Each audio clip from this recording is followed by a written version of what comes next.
Tonight was round 2, the second installment of what promises to be a long and bitter Western Conference final. After dropping Game 1 for the first time in these playoffs, the Canucks were determined to leave Toronto with a split and come home with momentum for Games 3, 4, and 5 right here in Vancouver. And believe it or not everybody in Toronto cares about the Leafs.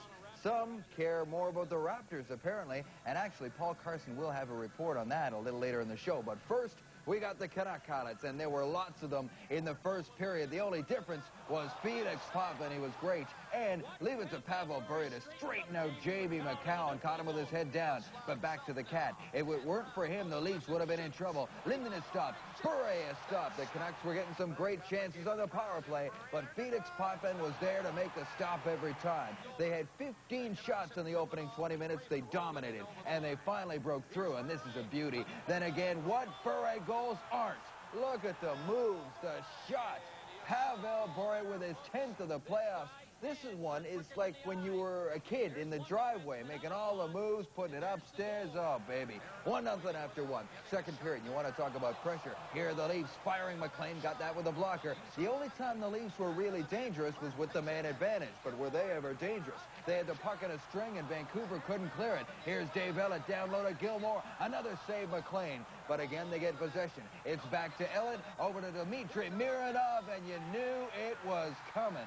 The Leafs tied it up, 1-1. Then 2 minutes later, Canucks is shorthanded again, and hey, you go with what works, right? Ellett to Mironov, and did he ever pick the top corner there? A rifle, 2 identical goals.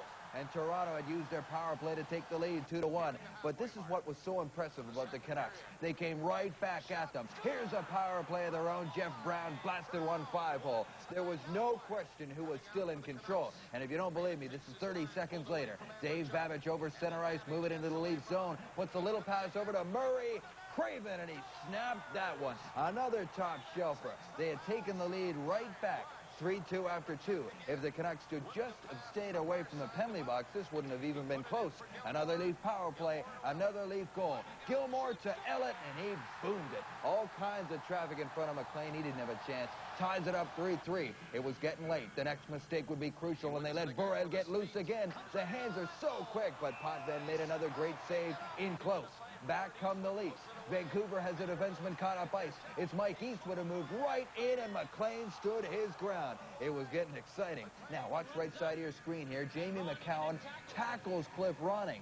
A stupid penalty by McCown is usually smarter than that. 5 minutes to go in the game. Trevor Linden waiting, feeding. Lume scores. Irke Lume came in from the point and put it home. Big goal, 4-3 Canucks. The Leafs had to open it up, and they did. Mike Gardner with a shot saved McLean. If Kirk sees it, Kirk stops it. That's the way it's gone in the playoffs. And that was Toronto's best chance to tie it down the stretch.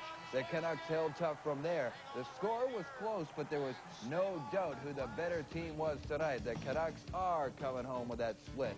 They had all kinds of standouts in this one, but look no further than Kirk McLean. He stopped 37 shots, 30 of them in the final 2 periods as the Canucks even the series at 1. Pavel Bure opens the scoring with his 10th of the playoffs, while Linden, Lume, and Brown both enjoy 2-point nights.